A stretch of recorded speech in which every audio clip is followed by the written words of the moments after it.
আসসালামু আলাইকুম, কেমন আছেন সবাই? চলে আসলাম আপনাদের সামনে রুবির রান্নাঘর নিয়ে। তো আজকে আর রান্না নিয়ে আসলাম না, আজকে আমার ভাইয়ের মেয়ের জন্মদিন। তো আজকে আমি বাপের বাড়িতে আছি। তো দেখেন তো রুমটা ডেকোরেশন করেছে ছোট ছোট বাচ্চারা সবাই মিলে। এখানে বাইরের কেউ ছিল না, আমরা সব পরিবারের মানুষই ছিলাম। আমার বোনের ছেলে মেয়ে, আমার ছেলে মেয়ে, আমার ভাইয়ের ছেলে মেয়ে। আমরা তো ওর যেদিন জন্মদিন ছিল সেই দিন আমরা করিনি, তার পরের দিন আমরা করেছি অনুষ্ঠানটা ছোট্ট করে, সব বাড়ির মানুষগুলো আর বাইরের কেউ না। তো ভিডিওটা ভাবছিলাম কালকে শেয়ার দেব, কিন্তু পারিনি, হয়ে ওঠেনি। আসলে রান্না বান্না খাওয়া দাওয়া সবাইকে নিয়ে এত ব্যস্ত ছিলাম, আপলোড দিতে পারিনি।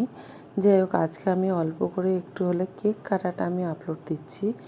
তো কেমন লাগছে আর আমাদের এই কিউট কিউট বেবিটাকে কেমন লাগছে সবাই কিন্তু জানাবেন কমেন্টে। আমার ভাইয়ের মেয়েকে কেমন দেখতে লাগছে, আর আমার ভাই ওকে হেল্প করছিল কেক কাটার জন্য।